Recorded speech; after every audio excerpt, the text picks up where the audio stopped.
અઠાગ્રહ ને કૃષ્ણદાસ અધિકારી જેવો અઠાગ્રહ કરીએ છીએ આપણે, ધરાર નાખીએ ને અંદર, પછી શું પરિણામ થાય? પછી એનું પરિણામ શું થાય?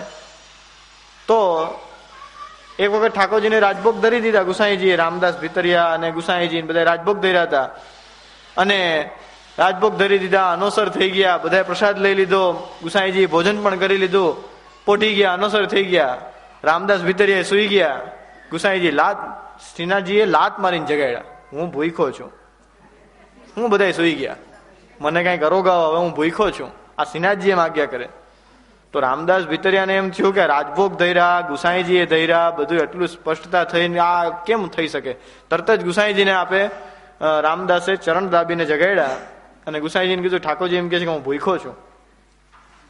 ત્યારે શ્રીનાથજીએ કીધું ગુસાઈજીને કે જે ગંગાબાઈ જે છે ને એની દ્રષ્ટિ પડી ગઈ હતી, રાજભોગની જયારે સામગ્રી આવતી હતી ને ત્યારે ગંગાબાઈની દ્રષ્ટિ પડી ગઈ હતી, એટલે હું ભૂખો છું, હું કઈ હરોઈગો નથી.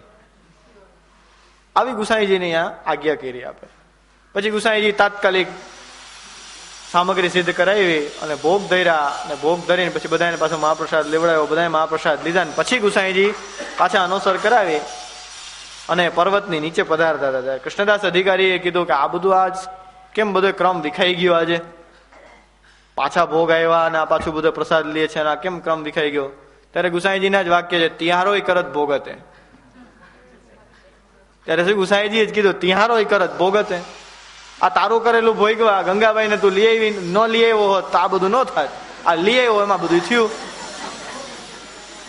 મહાપ્રભુજી તને 2 વખત ચેતો હતો કે સુપાત્ર નથી, તો પાછું મહાપ્રભુજીની સામે ચેલેન્જ કરે કે ભાઈ આપની કૃપા થાય તો કુપાત્રી સુપાત્ર થઈ જાય. પછી અંતે શું થાય?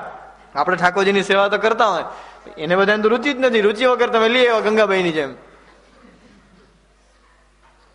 તો અહીંયા ઠાકોરજીની સામગ્રી સિદ્ધ કરતા હોય અહીંયા આવે કે મને આપી દે ને ખાવાનું. પછી આમાં ક્યાંથી ઠાકોરજી રોગે? છોકરાને તમે ધરાડ બ્રહ્મ સંબંધ અપાવી દો, ધરાડ આવું કરાવી દો, પછી છોકરો શું કરે? અપરસમાં નવડાવો એટલે બધે અડટ કરે. હજી એના પર કૃપા નહોતી થઈ. તમે ધરાડ નહીં કે ગંગાબાઈની જેમ કૃષ્ણદાસ અધિકારીએ જેમ ગંગાબાઈને ધરાડ આની અંદર સંમલિત કર્યા, એમાં આપણે ધરાડ હવે આ બધા અમે તો ચેતવીએ છીએ, અમે તો બતાવીએ છીએ કે મહાપ્રભુજીના માર્ગમાં ચેતી જાઓ. હજી કહું છું કે જ્યાં સુધી એને ખુદને સામેથી રુચિ ઉત્પન્ન ન થાય ત્યાં સુધી એને ક્યારેય પુષ્ટિ માર્ગમાં લાવોમાં પણ નથી.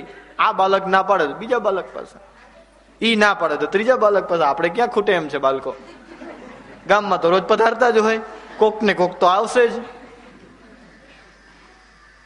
પણ પછી વાંધો નથી, ભલે તમે લેવડાવી લ્યો, અમે ના પાડે બીજા પાસે લેવડાવી લો, અમને વાંધો નથી કાંઈ.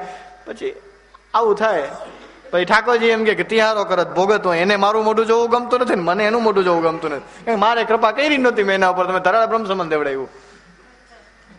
પછી સેવા કેવી કરે? પછી એને ભક્તિ કાંઈ ન હોય, પછી કાર્યરૂપ સેવા